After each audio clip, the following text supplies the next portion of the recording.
bonke abathamelele inkonzo ezindaweni ezahlukene. Sizovula ngehlabelelo 211 bese thweswe thina inkosi ijoba lemphefumulo yethu. Bese thweswe thina inkosi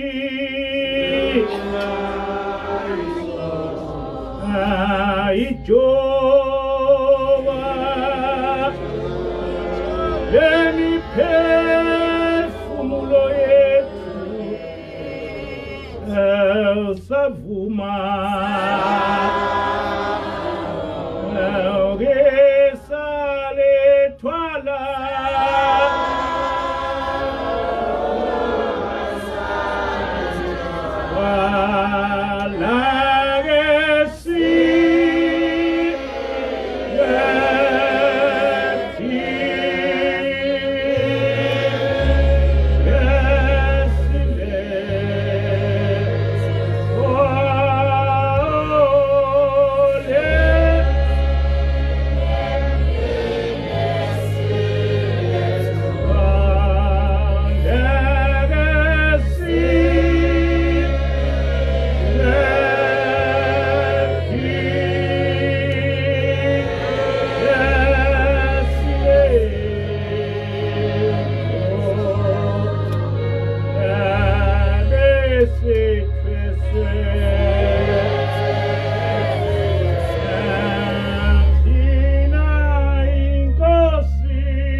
uNkulunkulu wasephakameni, uNkulunkulu kaShembe, sibonga Nkosi umusa wakho kuba usimemile futhi kuba size kule ndawo yakho engcwele sizokudumisa. Sicela Nkosi kuba ube khona phakathi kwethu, nabangcwele bakho basezulwini bebe khona phakathi kwethu.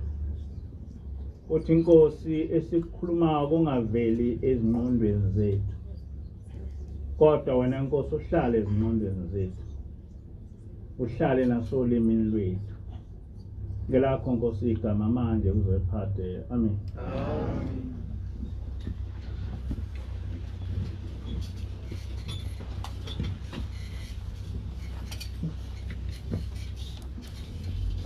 Ngokucabanga kwami leli bandla likaNkulunkulu ngingalibiza ngokuthi ama-Crusaders obuNazaretha. We are the church which advocates ubuNazaretha. We are the church which drives ubuNazaretha. We are the church which campaigns for ubuNazaretha. That's why ngithi leli bandla is a crusader yobuNazaretha. Ibandla eliletha i-revolution yobuNazaretha.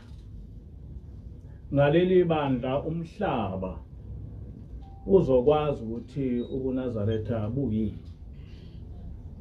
Kodwa njengebandla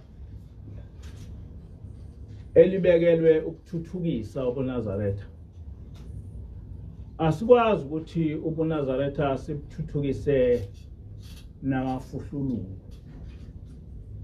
Kufanele ukuthi umhlaba wazi ukuthi uma sikhuluma ngobuNazaretha sikhuluma ngento enjani.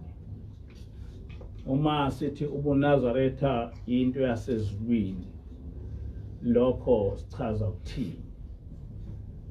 Uma kulobu Nazaretha kusena amafuhlulu, ufanele ukuthi siwahlunge. Uma lobu Nazaretha busena amakhoba, kufanele ukuthi ebuyele eceleni kusale ubuNazaretha obupure. Ngoba we are advocating for a pure ubuNazaretha. We are driving pure ubuNazaretha.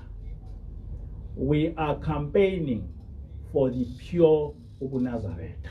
And that must be clear to everyone.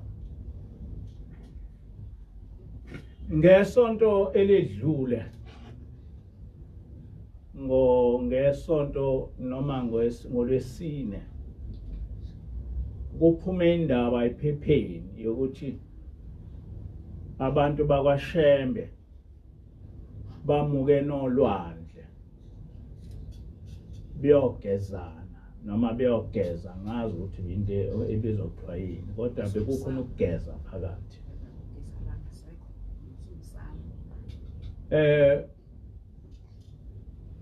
Angazi ke kukhulunyana ngomsamo nezinto enjalo.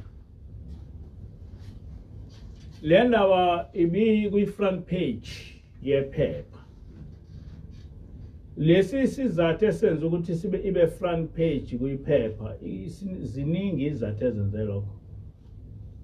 Kodwa ngokucabanga kwami ukuthi iphepha belihlekisa ngale ndaba ukuthi abantu abakwaShembe bamuke nolwandle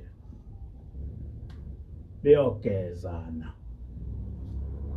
Ngoba abantu bakwaShembe bakujwayele ukuthi bethi banoNkulunkulu.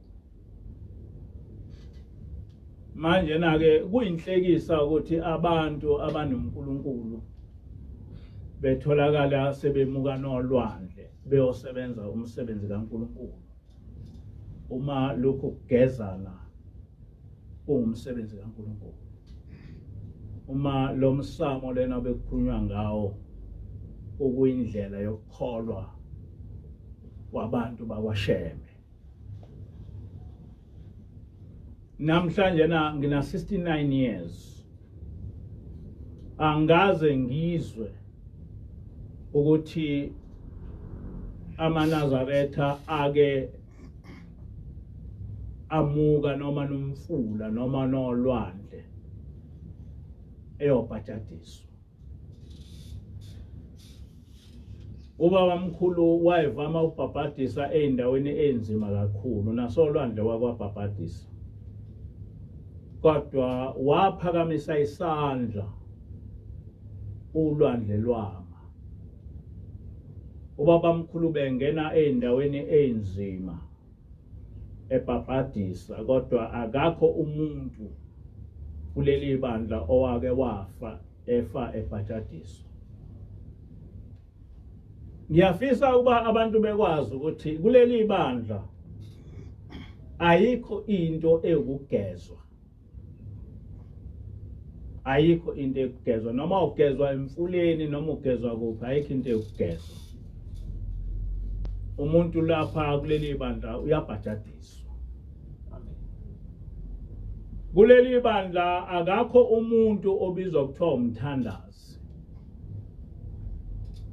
Kuleli bandla kukhona abashumayeli, kukhona abavangeli, kukhona abafundisi, kukhona abahlambululi, kukhona abaphathi, bese kuyaphela. Asikho isikhundla nomsebenzi womuntu obizwa kuthiwa umthandazi.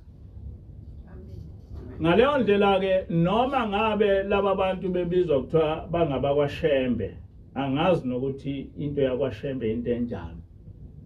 Mhlawumbe bakhona kwaShembe, kodwa ebuNazaretheni ayikho into enjalo. Mhlawumbe ke ngoba amabandla semaningi, kukhona namabandla kwaShembe, ngeke ngikuphike emabandleni akwaShembe. Kodwa ebandleni lobuNazaretha, lama Nazaretha kaJehova, umprofeti owafike wawethula kithi, ayikho into ewumthandazi. Ayikho into kuleli bandla ewumsamo. Ayikho into kuleli bandla eyokungenisa abantu. Ngikhuluma ngobuNazaretha bukaJehova. Ngisho-ke ukuthi kufanele iqonde leyo nto nabantu abayifundayo leyo nto ukuthi uma kukhulunywa ngabantu bakwaShembe angeke ngikuphike. Kodwa uma kukhulunywa ngobuNazaretha, lokhu thina which we are advocating, which we are driving, which we are campaigning for, ayikho into enjalo. Maningi ayakhula amaNazaretha mbumbulo. Kunabantu ababezalwe ngamaNazaretha bese behlubuka kuleli bandla, bese bethi ngezizathu ezithile bese behlehla, bese beyibiza ngokuthi bangamaNazaretha, kodwa bengayibona amaNazaretha.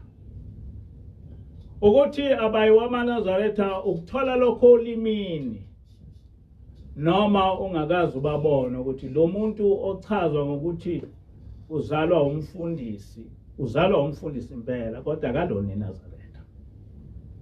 Ngoba umuntu oyiNazaretha angeke ikhulume lento.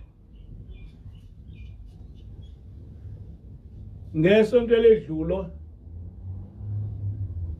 khona omunye owathi umNazaretha uzalwa umfundisi, wayesechaza indaba yomkhosi wenkatha, ukuya enkatheni. Utho lo muntu mayechaza lento yokuya enkatheni wavele wangikhulumela into nje engayazi. Wahlanganisa inkatha nomhlanga. Ngaxakeka ukuthi lento ihlanganaphi. Ngiyabonga kumfundisi umfundisi umhlongo ekseni ukuthi lento uyichaze kahle. Ngoba le ndlela umfundisi umhlongo ichaze ngayo leyo ndlela nami ngiyaziyo. Ukuthi umkhosi wasenkatheni awuhlangene ngalutho nomkhosi womhlanga wakwaZulu. Umkhosi wasenkatheni wasentanda awuhlangene ngalutho nalento beyichazwa ilo muntu othena uzalwa umfundisi. Akagcinanga lapho.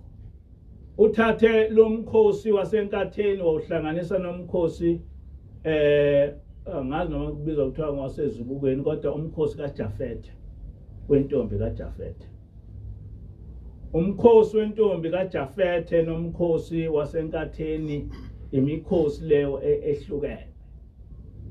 Manje ke kuyingozi ukuthi umuntu esehlubukile kuleli bandla engazi lutho bese mhlawumbe ngemfundo noma mhlawumbe kuthiwa udokotela bese ehamba eyoma emsakazweni eyokhuluma into engekho.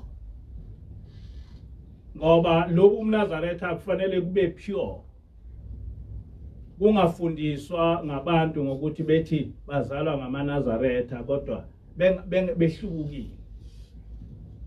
Omunye uthole umuntu ephucula ikhanda kodwa bese kuthiwa umshumayeli ebandleni noma ethempelini elithize.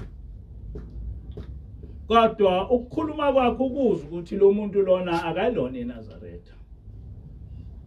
Kungenzeka uzalwa ngamaNazaretha kodwa akalona iNazaretha. Manje ke eyikhathini eziphambili kwakuye kukhulunywe ngabaprofeti bamanga. Ngoba umuntu ethi umprofeti ekhulume into engekho. Manje ke azoba maningi amaNazaretha amanga.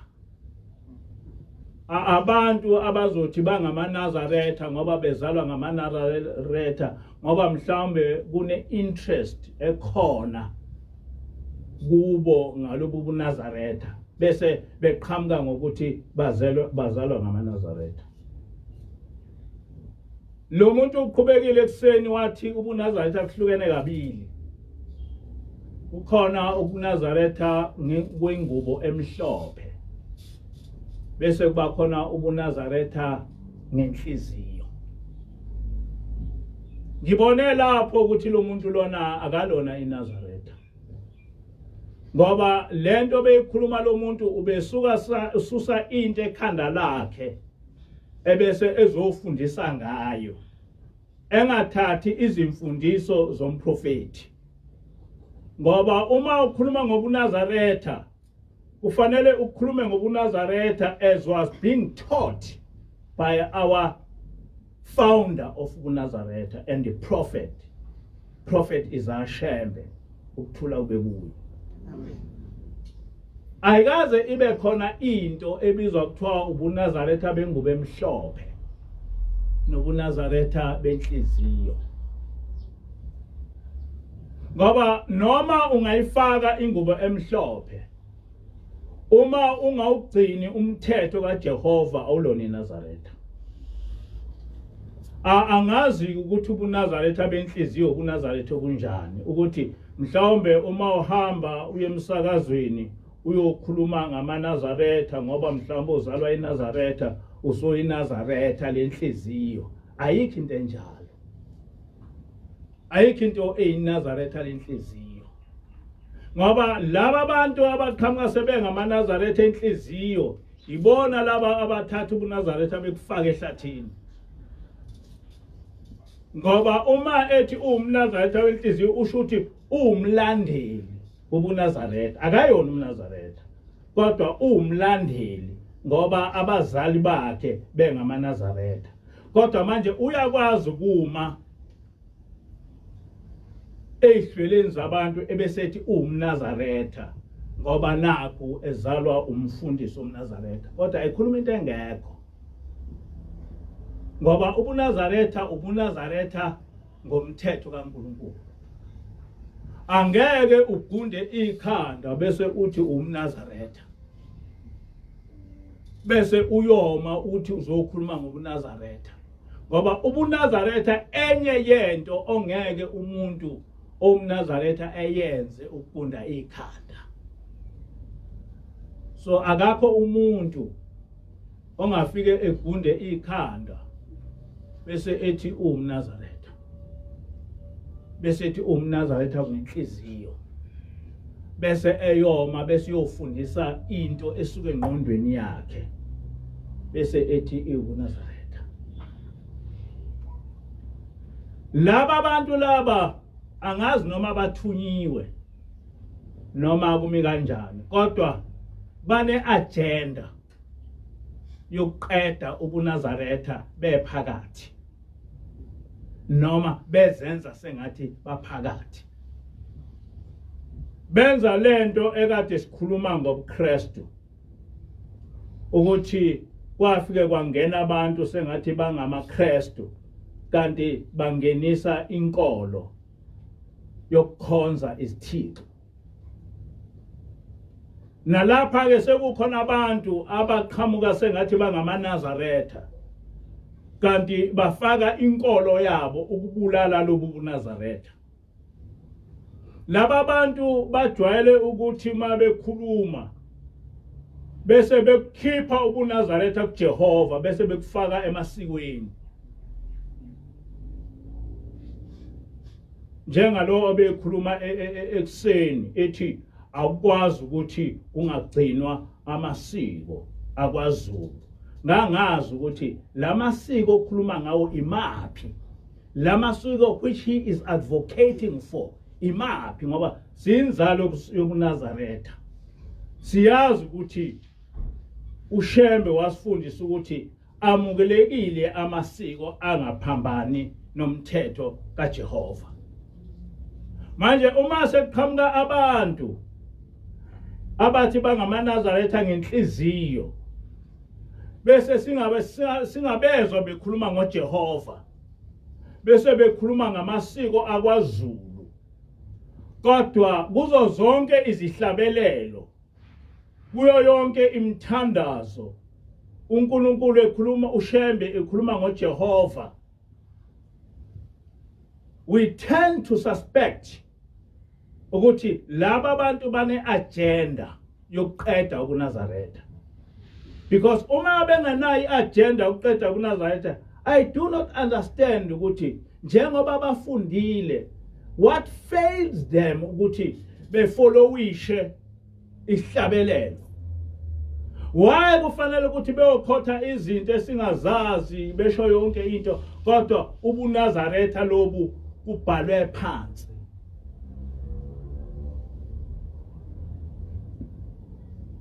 Ngokomthetho wenkolo kaJehova, umthetho kaNkulunkulu ungaphezulu kwamasiko abantu. Lokho noJesu wakusho, noShembe ukufundisile. Ngokwenkolo kaJehova, umthetho kaNkulunkulu ungaphezulu kwamasiko abantu. Ngokomthetho wobuNazaretha, ngokomthetho kaJehova, inkosi ingaphansi komprofeti. Akusiyena umprofeti olandela inkosi yesizwe, kodwa inkosi yesizwe ekholiwe ingaphansi komprofeti. Inkosi yokuqala kwaIsrael uSaul wabekwa umprofeti uSamuel wamgcoba. Noma futhi eselahlekelwa ubukhosi, uNkulunkulu wayethume uSamuel ukuthi emchazele ukuthi uSaul usone kanje uNkulunkulu. Akugcinanga ngoSaul, ngisho inkosi uDavid yabekwa umprofeti uSamuel. Akugcinanga ngomprofeti uSamuel. Ngisho inkosi uDavid siyenze isono. uJehova wathuma umprofeti ukuthi eyomtshela ukuthi wena usunalesono esinje.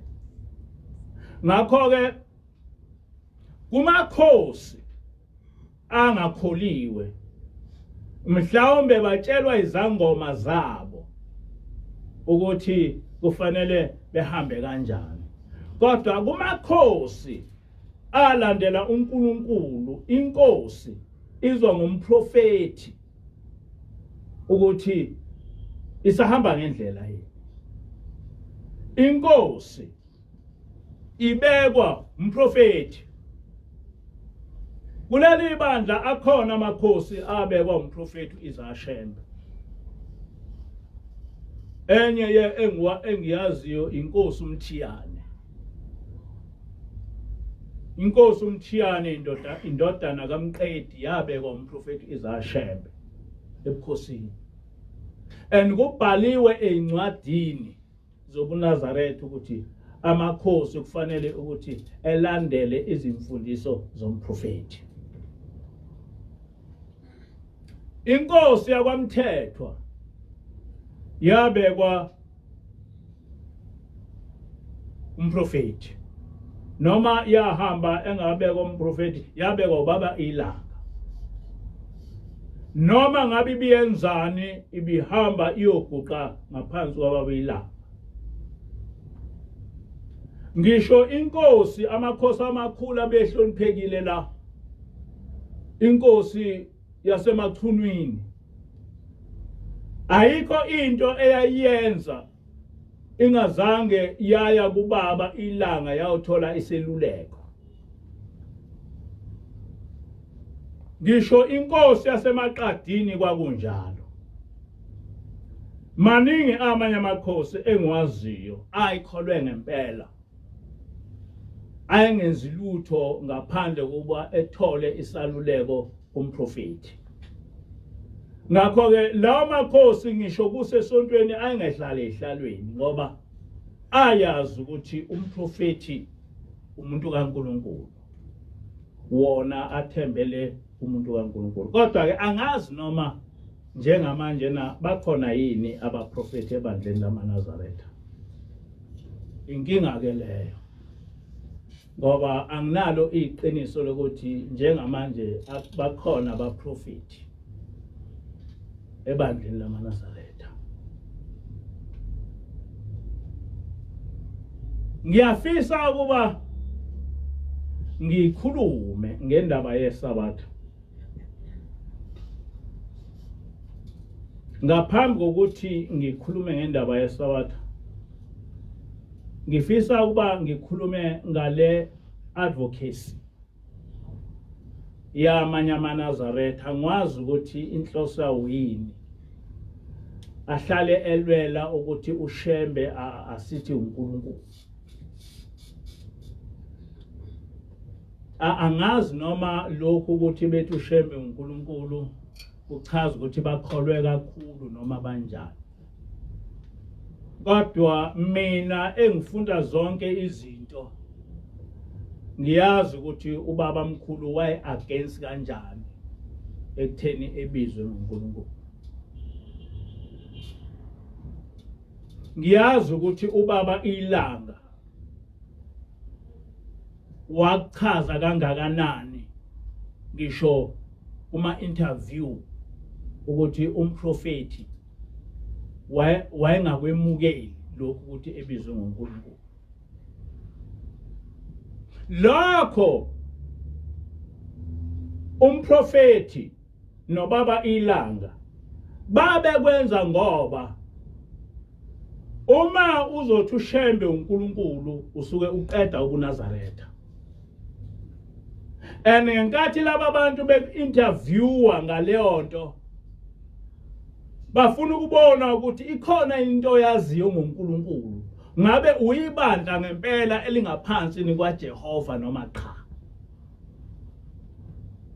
Kodwa kunabantu abazithuthu nje ngoba bengenayo interest yokukhula kwaleli ibandla nobuqiniso baleli bandla abafuna ukuthi kuthiwe ushembe uNkulunkulu. Bazama ukuquota eBhayibhelini amavesi are out of context.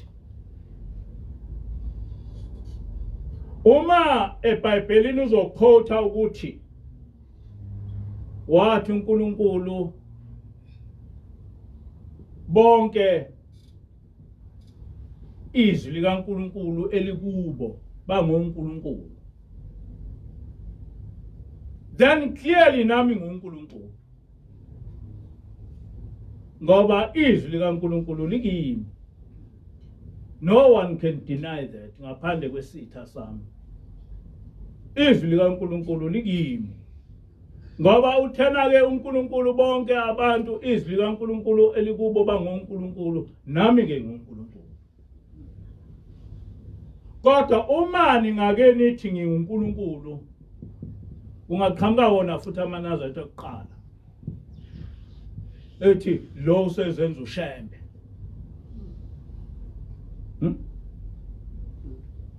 Lo sezenza umuntu wakwashembe. Kodwa bakwazi bona ukuthi ushembe kufanele ezenze uJehova.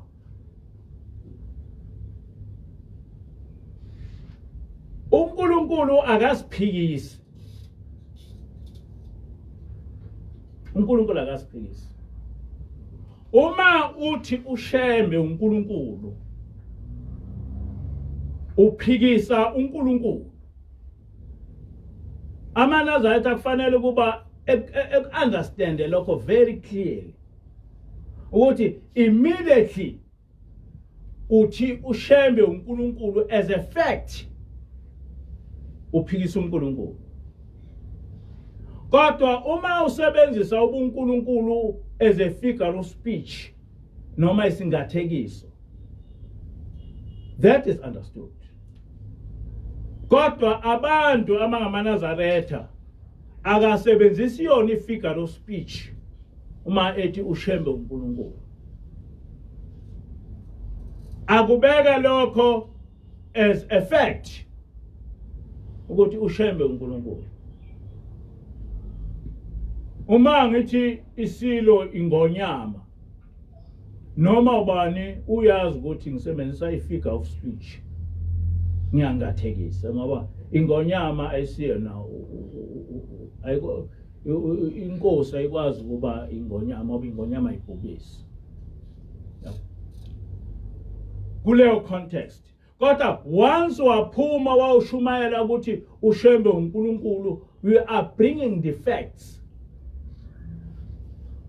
Kodwa ngenkathi wenza leyo nto uphikisa uNkulunkulu ngoba ku-Isaiah 43 verse 10 kuya ku-11 uNkulunkulu uthi ningofakazi bami usho uJehova nenceku yami engiyikhethileyo ukuba nazi ningethembe ukuthi nginguye, ngaphambi kwami akwenziwanga uNkulunkulu nangemuva kwami akayiba khona uNkulunkulu.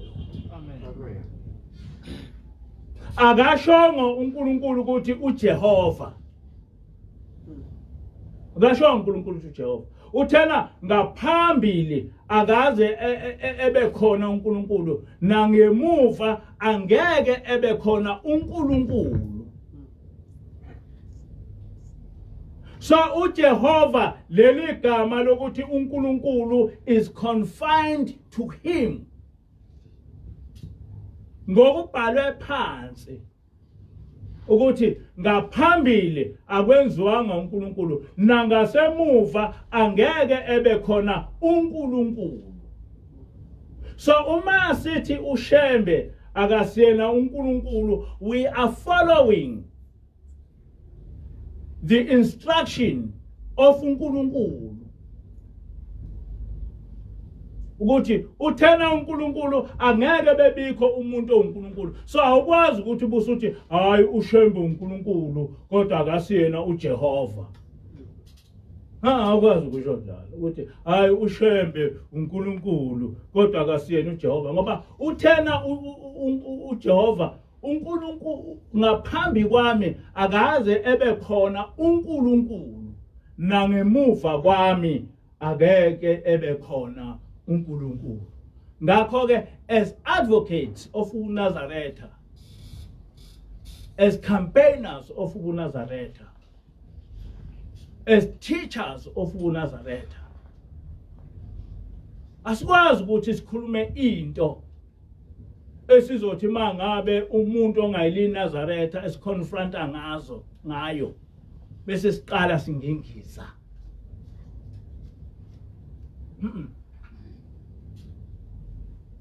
As advocates of Nazaretha akufanele ukuthi uma kube khona into ethinta uNkulunkulu othi mase umuntu sekuconfronta ngayo buso ungengiza, ngoba umuntu uzokubuza ngaleli verse ethi uNkulunkulu uthena akakho umuntu oyothiwa uNkulunkulu, akasho ukuthi akakho umuntu okuthiwa uJehova.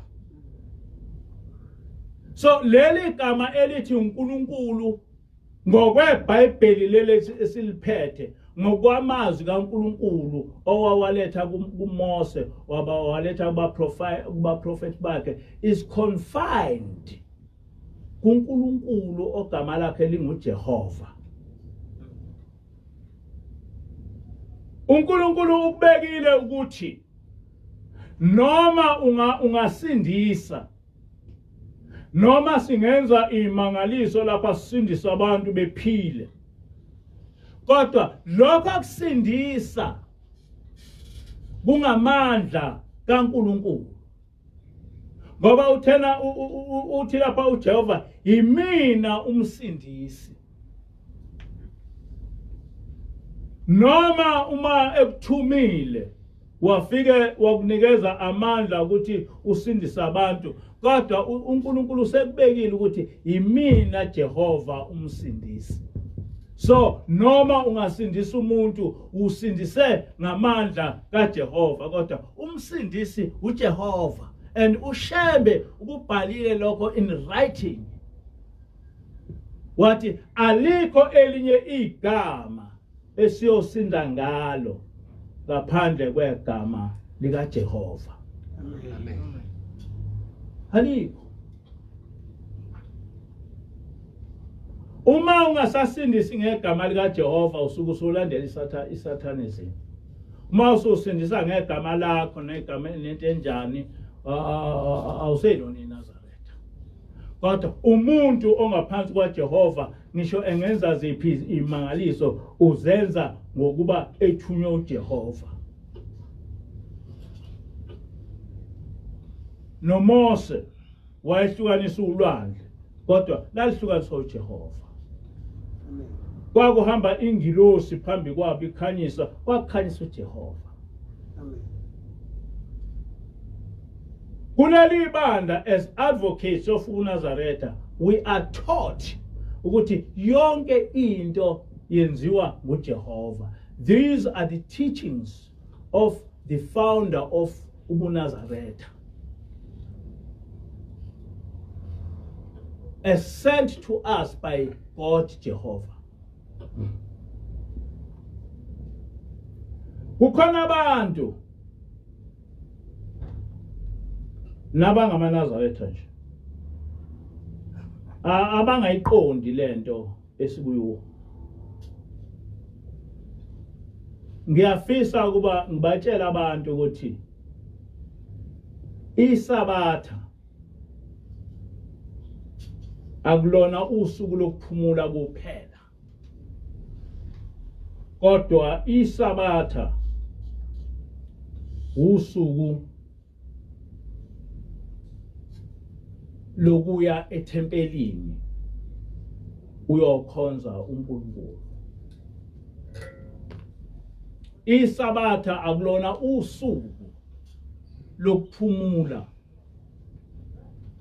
kuphela, kodwa usuku lwesabatha umkhosi kaJehova wokuhlangana kwabantu abakhonza uJehova ethempelini befike bedumise khona uNkulunkulu.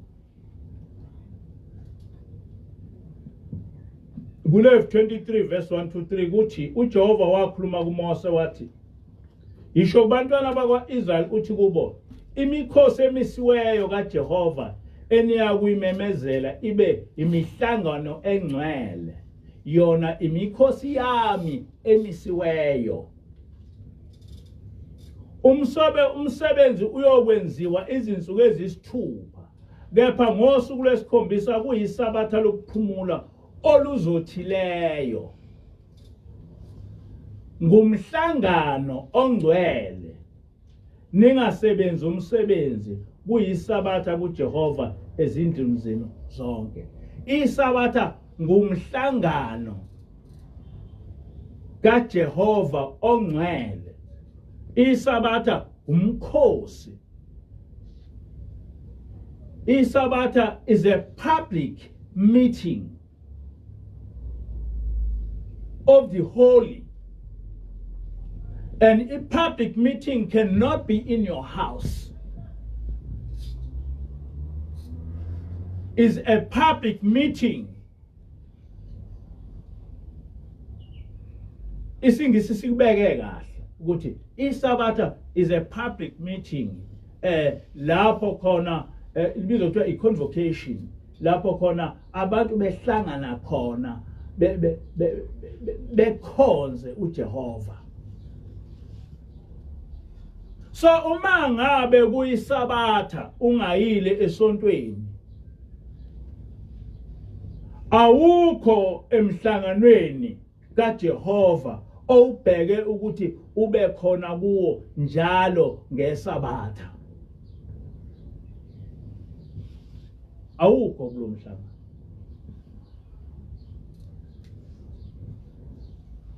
Into engiyitholile njengoba kuvele i-coronavirus ukuthi izitha zikaJehova zimi ngenyawo. Ngithola kunabantu abalwayo abalwela ukuthi uhulumeni uvumeleni ukuthi kuvulwe ukusonta.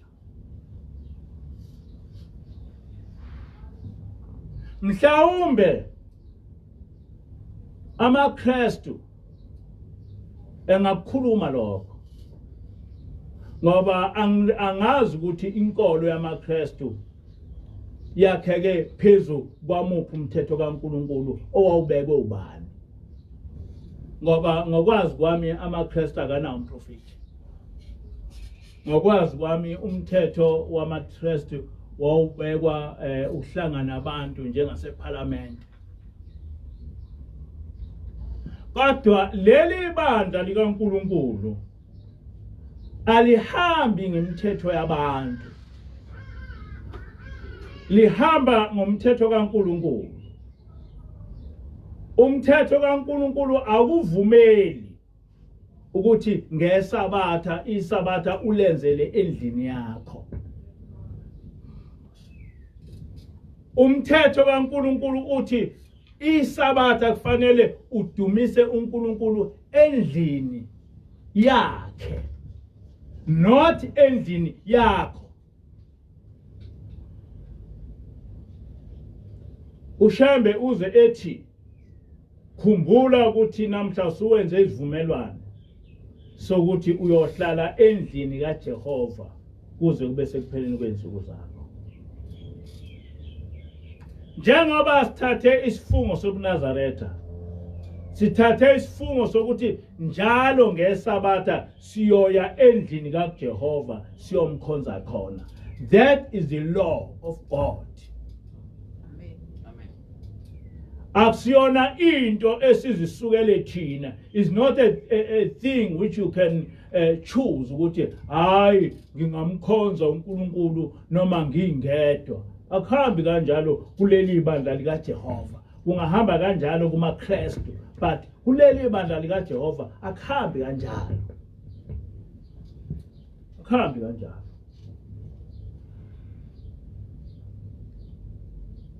Ithempeli likaJehova uma selike labusiswa, akufanele ukuthi lelo thempeli kushaya isabatha kungababikho abantu abenza umthandazo noma wesabatha kulo. Ngiyaphinda futhi lokho. Ngokomthetho wabuNazaretha, uma ithempeli selibusisiwe, akuvumelekile ukuthi kushaye isabatha kungababikho abantu abeza kulelo thempeli bezokwenza noma umthandazo wesabatha. Noma lelo thempeli lineladi noma alinalo iladi. Uma ithempeli likaJehova selibusisiwe, lelo thempeli sekufanele ukuthi makushaya isabatha kube khona abantu abakulelo sithempeli abazodumisa uJehova. Ku-Isaiah 66 verse 23 kuthi kusukela ewethwasweni kwenyanga kuye kwenye, kusukela kwelinye isabatha kuye kwelinye, yonke inyama iyofika ukukhuleka phambi kwami. Kusho uNkulunkulu, ngesabatha nangesabatha yonke inyama iyofika ukuzokhuleka phambi kwami. So ngesabatha asikhuleke ezindlini zethu. Sikhuleka ezindlini zethu mangabe senza umthandazo wokulala. Sikhuleka ezindlini zethu mangabe senza umthandazo wokuvuka. Kodwa ngesuku lwesabatha kufanele siye kumasinagoge siyokhuleka phambi kwaNkulunkulu. Ngosuku lwesabatha kufanele siye emathempelini siyokhuleka phambi kwaNkulunkulu. Incwadi kaLuke 4 verse 16 ithi, wafika eNazaretha lapho wayondliwa khona, wangena esinagogeni ngosuku lwesabatha. Njengokwenza kwakhe wasukumela ukufunda kwakuJesu lo. NoJesu ngesabatha wayehambe esinagogeni enkonzweni. NoYeshua ngesuku lwesabatha wayehambe esinagogeni eyokhonza khona. Umthetho kaNkulunkulu ogama lakhe linguJehova. So abantu abangathi mabengazi bese bezofundisa thina esaziyo indaba kaNkulunkulu. Amen. Ukuthi awukho umthetho kaNkulunkulu othi ngosuku lwesabatha, usuku lwesabatha abantu abahlale endlini benze inkonzo zabo. Bese bethi abantu hayi phela ngenhliziyo. Ayisebenzi leyo nto lapha ebandleni likaNkulunkulu. Akusebenzi lokho. uNkulunkulu lapha uyakhonzwa ethempelini lakhe. Amen. Uyakhonzwa ethempelini lakhe. Inkosazana ukwabuza umbuzo ukuthi labo abathi abazokuya emethempelini kaJehova ngosuku lwesabatha, ngabe badikila uhulumeni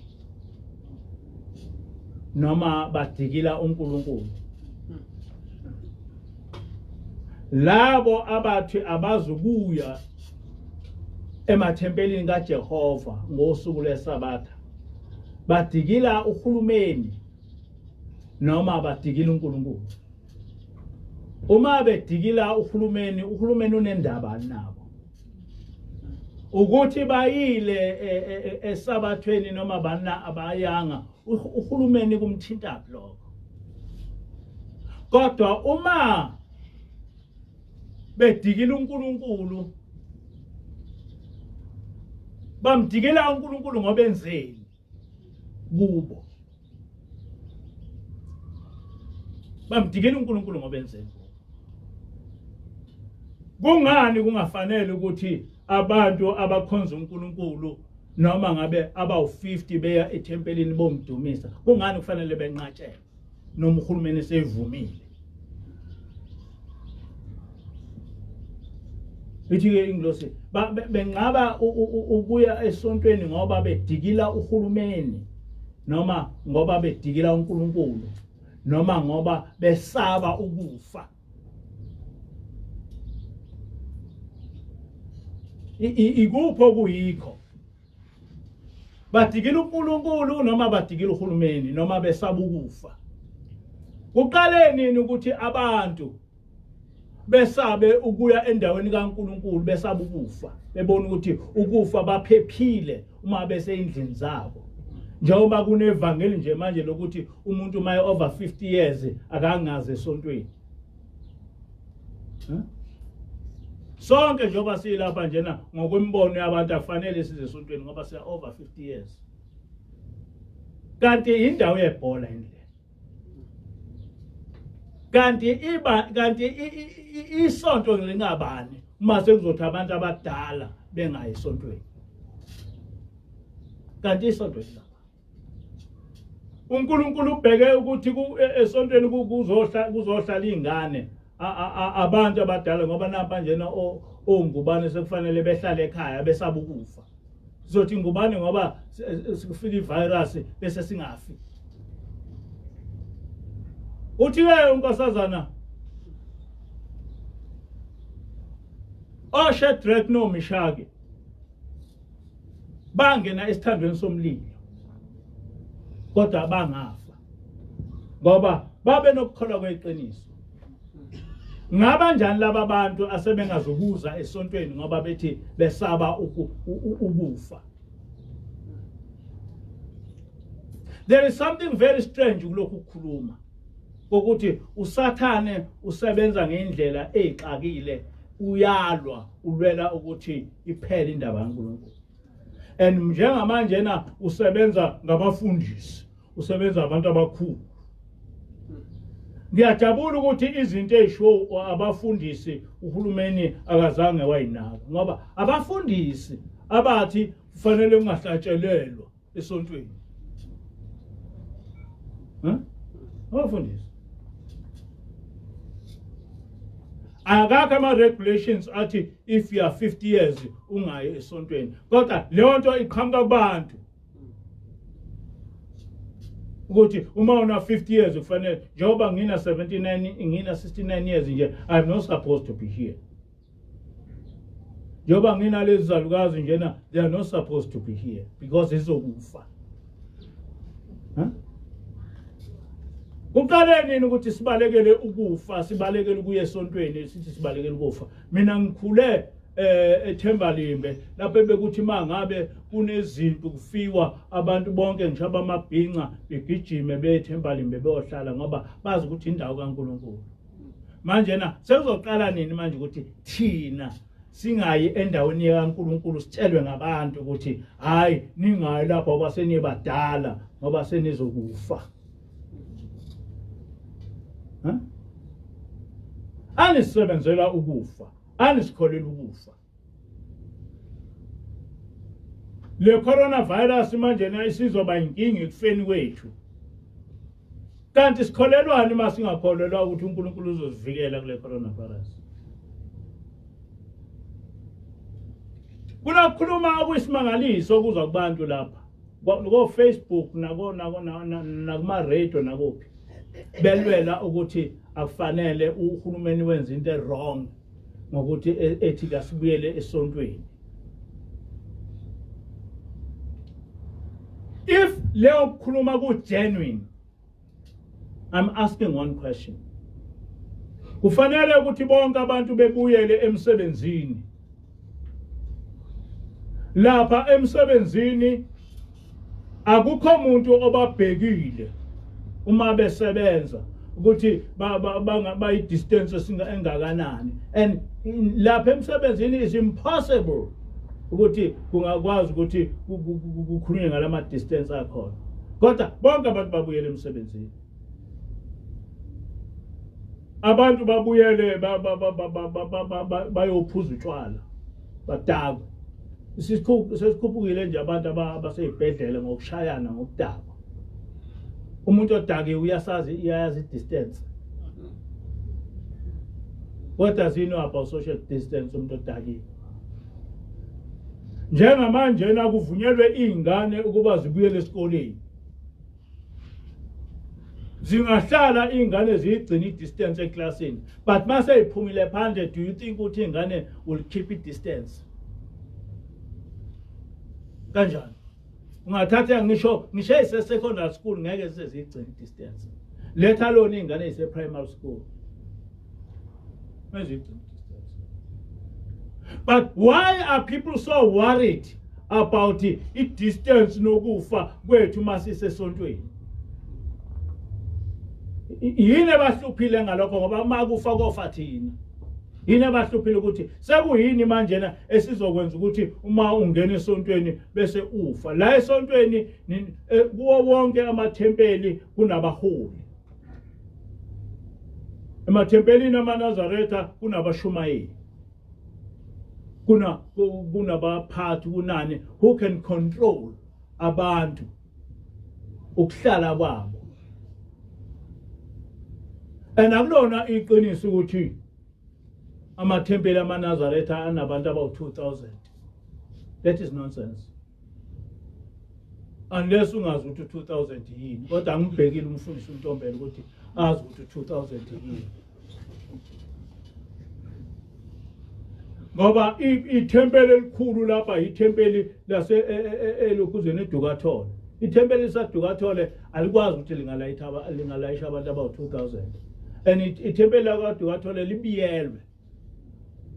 But ithempeli laseDukathole ngeke libalayisha abantu about 2000.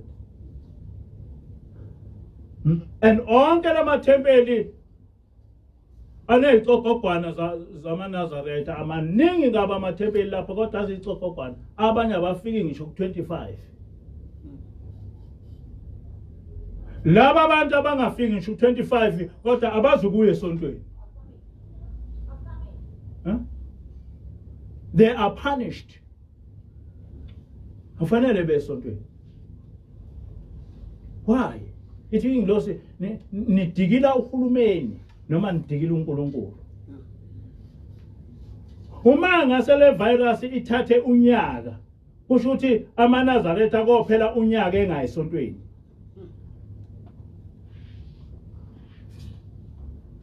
Amathempeli azokwene phele.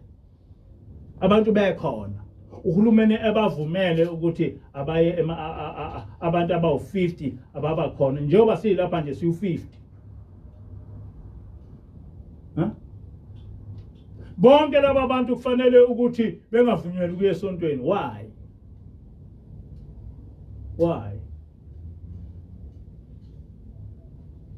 Bonke abantu abakholwa kuJehova bazokuya esontweni ngeSabatha.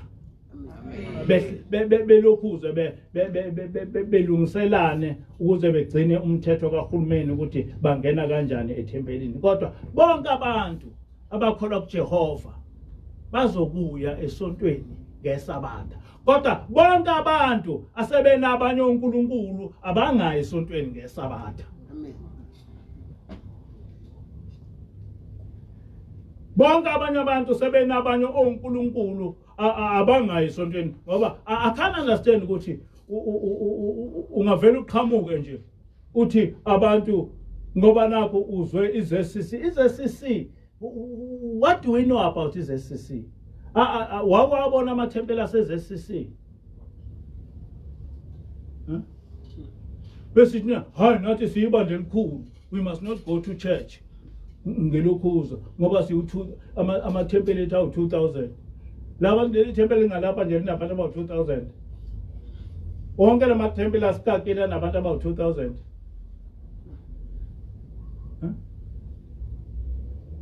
But in the mind of umfundisi Ntombela, onke lamathempeli uyathi mayelele bona 2000 wonke lamathempeli.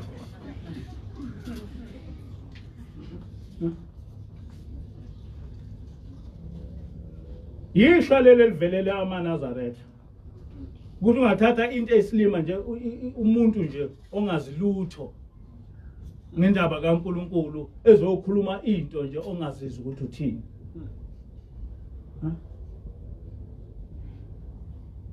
Wonke lamathempeli lapha anabantu abawu-2000, wonke lamathempeli asikakile lapha anabantu abawu-2000. Ngoba iDukatholi ithempeli elikhulu alinawo 2000. Bayawazi abantu ukuthi 2000 into enganani. Ithempeli kaDukatholi ngawulayisha 2000, yena 1000 ngawulayisha.